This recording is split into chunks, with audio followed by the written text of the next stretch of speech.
Another busy day of all things people, power, and politics. Glad you're with us on Detroit's only nightly political talk show. Welcome to The Pulse. I'm Roop Raj. You might think all the action happened in the nation's capital, but guess what? You got to think again. There's a new name entering the governor's race, and we're getting reaction tonight right here with the person who was running for that office. And speaking about the federal level, new hardline steps taken with immigration, more troops to the border, even a website shut down, and a war of words between the president and a bishop who spoke at yesterday's prayer service. We have a lot to get to tonight. We're also talking with this man, a familiar face here in Metro Detroit. We're talking about former Detroit Police Chief James Craig, his takes on the Trump administration, the state of politics, and his own political future. That's coming up in about 20 minutes. But we begin tonight with the race for governor. Yes, the one a little more than a year from now, a lot of rumored candidates to replace the term-limited Governor Whitmer, but the only confirmed candidates were Republican Senate Minority Leader Eric Nesbitt and Detroit Mayor Mike Duggan, who's running as an independent. But today, a new candidate joined the race on the Democratic side. Secretary of State Jocelyn Benson. Her announcement isn't exactly a surprise, but it might have come a little earlier than anticipated. You see, she shared and then deleted a campaign post, at least her team did yesterday, but then announced it in a viral video this morning. Benson will be in the hot seat here on The Pulse, talking about her campaign like we did with Mayor Mike Duggan and Mr. Nesbitt. That's coming up in just a few minutes here in Studio C. But right now, here's part of her announcement. It's clear that too many feel left out in the cold, their voices drowned out by more powerful ones. Well, I've spent my life standing up to powerful interests, and I'll keep standing up to any bullies or billionaires who try to deceive us, divide us, take away our rights, or deny anyone the opportunity to get a fair shot. I'm running for governor to truly make government work for everyone. Obviously not going to show you the whole thing because people pay for that kind of thing, but they can buy airtime just like any other campaign, and they likely will. You'll probably see a lot more of those ads, but it did make us curious of these three candidates: Jocelyn Benson, Mike Duggan, and Eric Nesbitt. We've had these two on the show, and tonight you'll hear from Benson on The Pulse. Who do you think would make the better governor if these three end up being the only ones who run? I posted the question on social media. Here's what some of you told me. We're going to start with Georgina. She says, I don't know Nesbitt, but would probably choose him. I've had enough of Democrat policies. Keep in mind, Duggan says he's running as an independent. As for Patty, it seems like she has it narrowed down to two.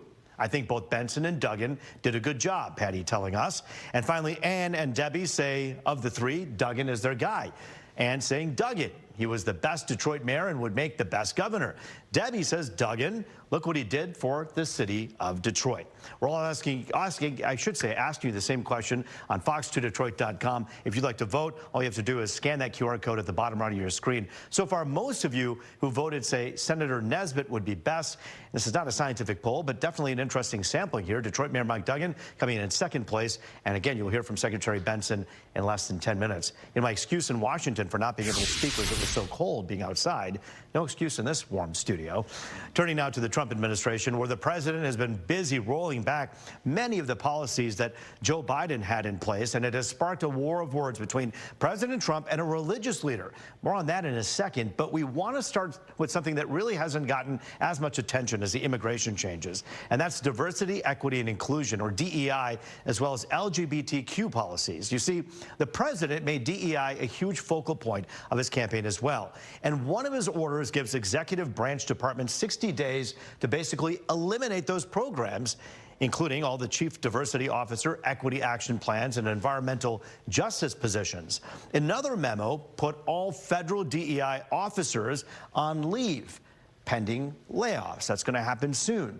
Now, he's also repealed several Biden-era directives on racial and LGBTQ rights, like preventing government discrimination based on gender identity and sexual orientation as well. White House education initiatives for minorities, and an order allowing transgender people to serve in the military, and requiring the U.S. government only recognize two genders, male and female, on passports, visas, and all other documents. But now let's turn to immigration. This first change is a little harder to spot unless you're really searching for it, you're looking for it. You see, the White House had a Spanish language website which had the entire site translated into the language. This is what the site looked like under the Biden administrations, which, by the way, according to the Wayback Machine web archive, well, it was still up as of Monday, Biden's last day in office. The site was called whitehouse.gov/ES. You'll see it right there at the bottom. It's pretty small. Now, if you go to that site now, you get this response saying the page isn't found, and redirecting you to the home page, which you might have guessed is in English. The Wayback Machine shows that change was made at least by Tuesday. Now, White House spokesperson says they'll bring the site back online, but they're working on some of the changes to it. We should note, Trump took it down in 2017, and White House officials said they would reinstate it then, too, but it wasn't until Biden took office in 2021 that it finally made it back. But this is what you're going to see if you go there now.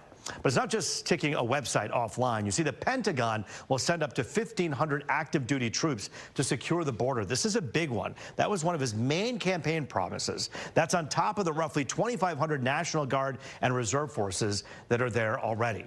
Now, they're also stopping refugee arrivals and suspending the admission program. That starts on Monday until several departments complete a review, as they're saying, and ending family reunification programs, which allows family members of some citizens and permanent residents from Cuba, Haiti, Nicaragua, and Venezuela to basically come here with visa applications while they're going through the process. That's on top of prioritizing building a wall and other barriers along the southern border. And the administration's push to redefine birthright citizenship, something that's already been challenged in federal court. And now that brings us to the bishop I told you about. Right Reverend Marianne Budd spoke at a prayer service. I should say Marianne Budd, that's her name. She spoke at a prayer service marking his inauguration and had this message for him as his entire family and vice president watched. Take a listen. In the name of our God, I ask you to have mercy upon the people in our country who are scared now. There are gay, lesbian, and transgender children in Democratic, Republican, and independent families, some who fear for their lives. And the people who pick our crops and clean our office buildings, who labor in poultry farms and meat packing plants, I ask you to have mercy, Mr. President, on those in our communities whose children fear that their parents will be taken away, and that you help those who are fleeing war zones and persecution in their own lands to find compassion and welcome here. Now, you're not going to be surprised by this. President Trump fired back in a post on Truth Social, saying in part this: the so-called bishop who spoke at the National Prayer Service on Tuesday morning was a radical left hardline Trump hater. She goes on to say she failed to mention the large number of illegal migrants that came into our country and killed people. She and her church owe the public an apology. Well, tonight we're getting a response from a Metro Detroit pastor who has some very strong feelings about this, Keon Payton, to the president's comments. Take a listen. I felt her tone was respectful, kind, and rooted in the teachings of Christ. And so I was deeply disappointed by the president's response, which attacked her personally and dismissed her message. The Episcopal Church is one of the most historic and respected Christian institutions in our country, and it was disheartening to see that kind of treatment toward one of its leaders. Even more concerning is how this kind of rhetoric encourages others to pile on. For instance, Republican Representative Mike Collins of Georgia posted on social media suggesting that Bishop Buddy should be added to the deportation list. I mean, that kind of statement doesn't just cross the line. It creates an environment where hate and division are normalized. Pastor Payton says it's up to all of us to remember one of the most important messages in the Bible, which is to love our neighbor as ourselves and treat each other with respect. All right, back now to our state, because despite the midterms being a year away, more names are joining the race for our state's top office. Next, we're sitting down with Secretary of State Jocelyn Benson, who just hours ago threw her hat in the ring for governor. You're watching The Pulse here on Fox 2.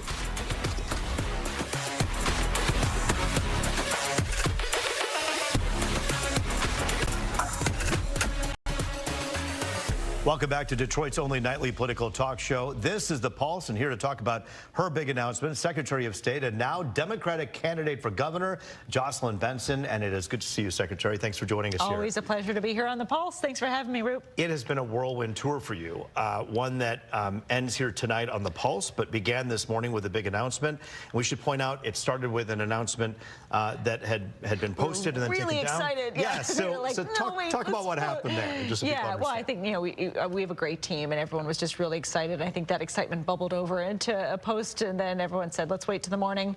And then we had a great story this morning, our video launch. I'm really proud of my family coming together to help us tell a great story about our vision for Michigan and who I am as someone who's got grit and endurance and fight in me to take on those big battles. And I'm really proud with the endorsements we've announced today from the mayor of Grand Rapids, our second largest city, who has supported us. And we just did an event with him in Grand Rapids tonight, and a number of state legislators as well and lawmakers. I'm building a broad-based coalition of support for our campaign, and we're just getting warmed up. You're working late. You were in the car and for a few minutes, and then we got a word that you were talking to other folks who are also interested in endorsing you. So it's rolling, and here we go. Part of the line that you have in your ad, you say you're going to keep standing up to any bullies or billionaires who try to deceive us, divide us, take away our rights, or drag anyone in the opposition to opposing to get a fair shot. I can't read my own handwriting. But the bottom line is to keep standing up to any billionaires or bullies. Who are you talking about?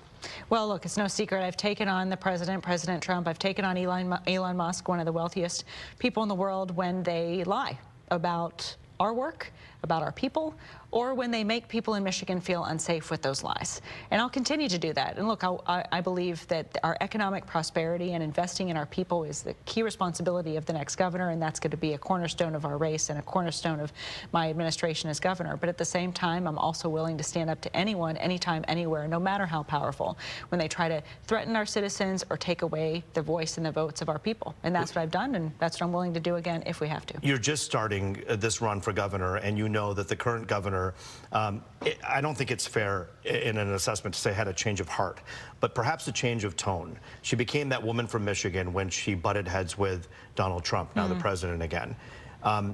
Is it worth the uphill battle in political calculus to do that?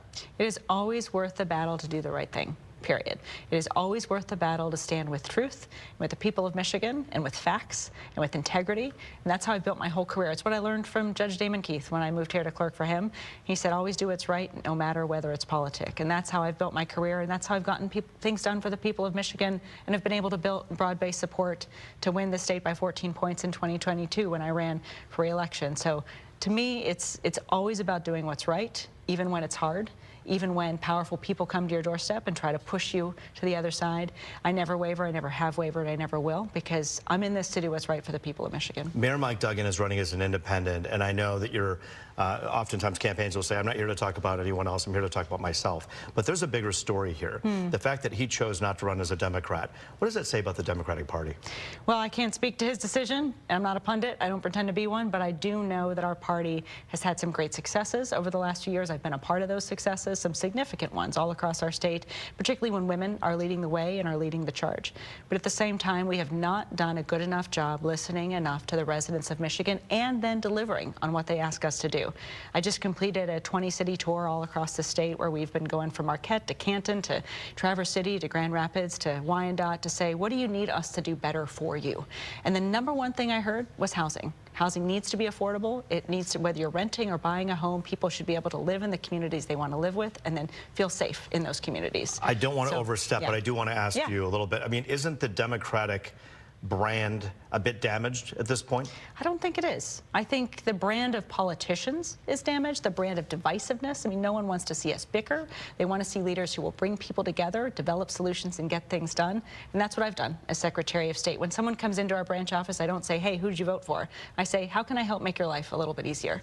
And that's what we should want from every leader in the state. And to me, that's why I'm a Democrat, because we are the party that put people first, that prioritizes education and healthcare and investing in people over profits and corporations. Let's talk about the executive orders this president already put into effect. We're talking about a great deal of things that will happen with borders, and obviously the immigration issue, the detention of people who are criminals. Do you believe that violent criminals who came from another country who may be living in our state should be removed? I think violent criminals of any kind should be held accountable, including those who attacked our U.S. Capitol on January 6th, who the current president pardoned unceremoniously, but significantly in his first day in office. So if we're going to actually talk about addressing people who have violently attacked our country and the fabric of who we are, then we have to look at what happened on January 6th. But what about the migrants, Secretary? What do you think? What should be done with them who are violent criminals? Not all of them are, and we want to make that very clear. But those who are, what should happen? Well, we need to make sure anyone who is threatening the safety of our communities is held accountable, period, right? Our job as leaders is to keep our residents safe and keep all residents safe.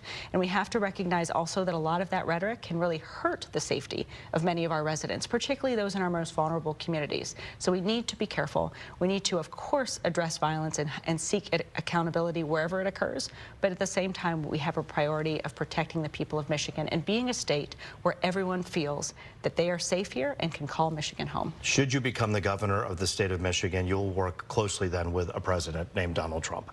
How will you do it when you don't see eye to eye with them?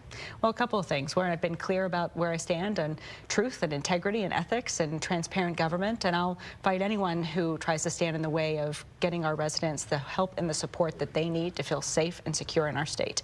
But at the same time, I'll also work with anyone who's genuinely committed to investing in our people and helping us all reach economic prosperity. And a lot of that can come through partnerships with the federal government. A lot of it can also come with partnerships with other governors in our region. The Midwest governors, whether it's working with Josh Shapiro in Pennsylvania, or Governor Husted, or whoever's running in, or Governor DeWine in Ohio, or whoever is leading in other states, developing regional partnerships to also invest in our economic prosperity is something I'll be working and looking into. Well, we'll be looking a lot at you and what you're doing and what you're saying, and we hope to have you back here on The Pulse as you continue on this journey. Yeah, anytime. You know, I'm just down the street, so I'll always come here when you need. I really appreciate it. Thank you so much, Secretary of State Jocelyn Benson. We appreciate you coming on with us. All right, we are sitting down with someone you know well, this guy, former Detroit Police Chief James Craig. His thoughts on the new Trump presidency and his own political future.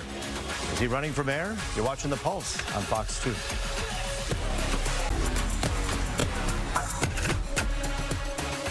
It is People, Power, and Politics. Thanks for staying up with us. This is The Pulse, and here to dive into several topics, including the new administration and his own political future, former Detroit Police Chief James Craig. And we thank you for joining us here on The Pulse. Thank you, Roop. I'm excited to be here. Well, we're excited to have you. Right. You're someone who obviously everybody on the other side of that camera knows across the state.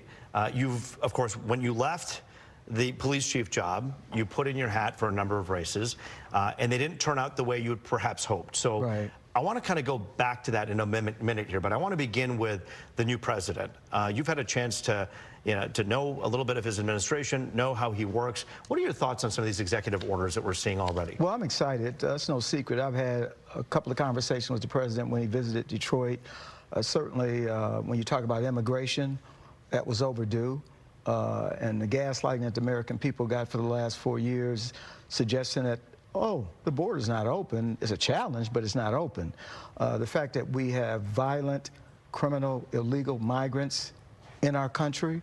We look at some of the sad stories coming out of New York and the subway system, and it suggests that we're going to put National Guard, or we're going to get more police officers and more gaslighting. Nothing's being done, not as quick as it should.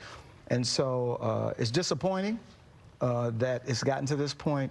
But I trust that we're going to move in the right direction. Law and order is a big thing with the president, as you know, and I support that. And we know that there are many people who are Democrats as well who would support an initiative that does something to tighten the border up. Absolutely. Perhaps no one is arguing for a moment about that. How we do it, though, is where there's points of contention. I want to take you into some of the scenarios here. You have sanctuary cities across this country, some of them here in Michigan. I think Lansing is a sanctuary city. And you have illegal criminals who are here from outside, staying in those homes. Do we have the capacity, the capability, and you were in law enforcement for so many years, to just unilaterally say, okay, let's go bust this all open? You got to have immigration courts. You got to have detention centers. How does that work in a place like Michigan? Well, it needs to be done in a very thoughtful and proactive way. Certainly, if we're talking about an illegal immigrant who is a criminal, who has committed crimes, we follow the law. The good news, having been the chief here in Detroit for 8 years, I was happy that we weren't a sanctuary city, because we're not. And so, but we also recognize that we're not using our police officers as immigration officers, but in terms of cooperating with our federal partners in dealing with criminals? Absolutely. This is about safety. And so the American folks are fed up with it. You know, when I look at places like Chicago, and the mayor is sanctuary city, sanctuary state, and they don't want to cooperate at all. So, you know, who are we serving? Are we serving those who commit crimes, or are we serving the people? But let's just say for a moment, sir, that we all are on the same page, that we need to do something about the illegal criminals. We got to get them out of here.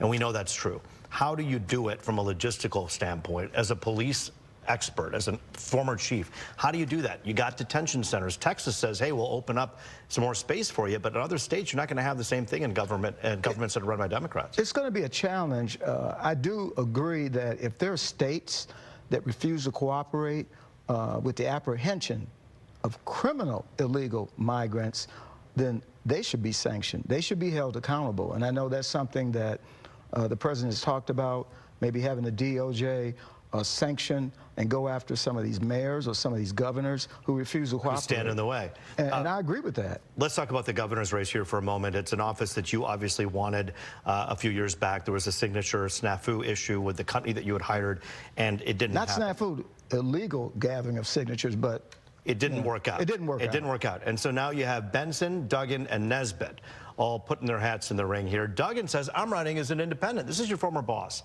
That is some political calculus that is risky, but also could benefit him greatly, wouldn't you say? It's high risk. It would, you know, as you pointed out in your monologue, he certainly has done a phenomenal job as mayor. I had the opportunity to work very closely with the mayor, both as a police chief and then later as a deputy mayor. Phenomenal because he appointed you as chief? No, I actually got appointed under emergency management. Oh, that's true. That's However, the mayor did retain me. He did retain you. So he didn't have to, but he did. And then later appointed me as his deputy mayor. So we did some wonderful work together. I think he's the one to beat. And so I think it's a good move to come in as an independent now, given what just recently happened. And let's face it, a lot of centrist Democrats are fed up with the far left voices taking over the party. So a lot of people are trying to move away. In my case, you know, I grew up as a conservative Democrat for many, many years, and I oftentimes like to say the party left me. And I recognize that the party didn't speak for me. And so I went my way. Do you think Nesbitt will put up a good fight against Benson and Duggan, given the fact that he's a Republican, you have a Republican president, and he's been echoing so many of the things that Trump has talked about? I think Mayor Duggan is a formidable foe. I think it's not going to be easy. And, you know, he's respected across the state. I know this because when I ran for governor, I can't tell you the number of folks that stopped me and said, you know, I like your mayor. And some of these folks were Republicans. I want to get to Sherry Gay-Degnago. We believe this show is about people, power, and politics, and we include multiple voices. Sherry has this to say about the hammer being dropped. Take a listen. Hammer's been dropped. I mean, on my way here, one of the first things I saw in the media was talking about Trump saying that ICE has the ability to go into churches and to schools. And serving as a school board member on one of the largest school districts in the state of Michigan, that's extremely harmful and concerning to me. I mean, Michigan has one of the largest population of immigrants, Southwest Detroit, our Latina community, our Middle Eastern community. To hear this and to hear that we'll have ICE potentially coming into our schools and to our churches is extremely concerning. All of the information that he's put out about the executive orders on taking away diversity, equity, and inclusion, getting rid of environmental rights, it's very polarizing and very concerning. Is it hard for everyone to fall in line with all these executive orders that you're seeing being signed? They needed to happen. We lose sight and forget that President Biden also executed some executive orders early on. In fact, he changed the way remain in Mexico in the border. That changed the dynamics of our southern border. We have about 15 seconds left. Running for mayor, are you thinking about it? I am seriously thinking about it, and I'm excited about the possibility. And soon you'll know. How soon? Oh, I don't know. Let's soon. Come back on the show if you're going to announce. We didn't even talk about my book. You have a book coming out as well. I got a book coming out. And a very big book. Big book. Come back about your book, all filled with life experiences that, of course, this former police chief has had under his belt. And we're going to bring you back on the show. Should you make an announcement, we'll talk about that book as well. Absolutely. James Craig, good to see you. That is the Pulse for this Wednesday night. Extras next. I'm Roop Raj. We'll see you tomorrow.